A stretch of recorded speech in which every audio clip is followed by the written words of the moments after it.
بسم الله الرحمن الرحيم. النهارده ان شاء الله هشرح حاجه جديده في ال HTML5 اللي هو ازاي تحط فيديوهات اليوتيوب في الصفحه بتاعتك من غير اي فانكشن او من غير اي داله باي لغه برمجه، سواء كانت بي اتش بي او بايثون الى اخره. كنت قبل كده في البي اتش بي بحتاج الفانكشن معينه علشان اعمل امبل او احط الفيديوهات بتاعت اليوتيوب في الصفحه عادي. بس دلوقتي في ال HTML في طريقتين مختلفتين علشان تحط الفيديوهات بتاعتك من غير مشاكل. اول طريقة بالتاج اللي هو اسمه اي فريم.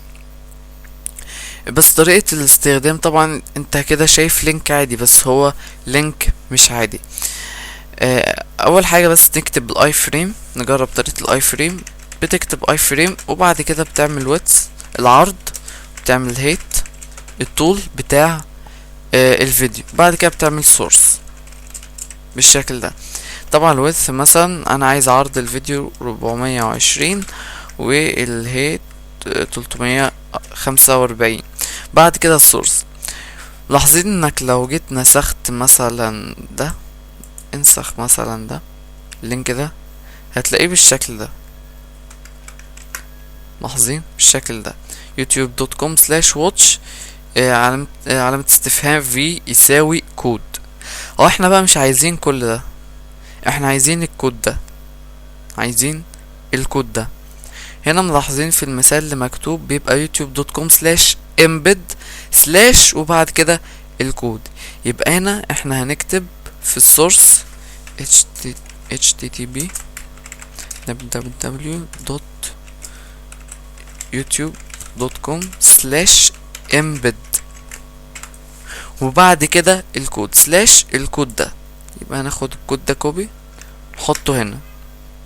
يبقى دي الطريقة بتاعت السورس اللي بنحطه في الاي فريم youtube.com/embed/ الكود بتاع الفيديو.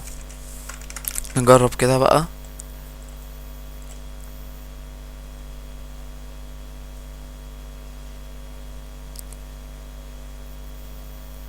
جميل كده الفيديو اشتغل، تقدر تشغله كده. نجرب.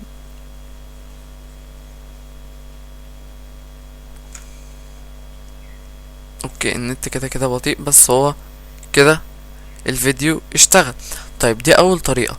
تاني طريقة بقى سوري localhost national.php. تاني طريقة بقى اللي هي عن طريق الامبد. وطريقة الامبد هي طريقة الاي فريم، بس يعني مفيش اي فرق في الناتج، بس طريقة الاستخدام بتختلف. هنا كنا بنكتب امبد، هنا هنكتب في. وكمان هنا ما كناش بنحدد طيب الابليكيشن بتاع البراوزر علشان يشغل الفيديو، لا هنا هنحدد الابليكيشن اللي هنستخدمه. هنا embed عشان بس نقارن بين المثالين، نخلي المثال اللي موجود فوق زي ما هو، نكتب embed ونكتب width height بعد كده source بعد كده التايب. هنا مفيش فرق ما بين الاي فريم والامبد، غير ان ده اسمه اي فريم وده اسمه امبد. وهنا width وهيت وسورس، وهنا width وهيت وسورس، بس هنا في زيادة التايب. طيب الويدث هخليه زي ما هو، الهيت هخليه زي ما هو. اليوتيوب اللينك بقى احنا متفقين ان هو ده الكود بتاع الفيديو.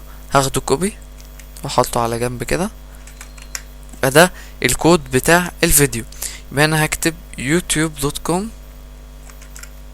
بالشكل ده. بس انا كنت في الاي فريم بكتب embed، لا في الامبد هكتب بقى في.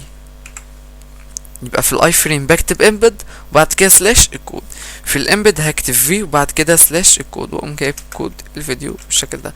بعد كده احدد الابليكيشن اللي هيشتغل بيه الفيديو. طبعا ده مش بيتعمل بالاي فريم، بيتعمل في الامبد. هحدد الابليكيشن. طبعا هنا الابليكيشن بتاع جوجل كروم اللي هو تشوك ويف فلاش. هنا نعمل ابليكيشن ننسخه زي ما هو كده بالشكل ده، ابليكيشن تشوك ويف فلاش. اوكي نجرب بقى. طبعا نشيل الكود من هنا نجرب. هيظهر لنا نفس الناتج، نفس الفيديو. اوكي، نفس الفيديو، مفيش اي مشاكل.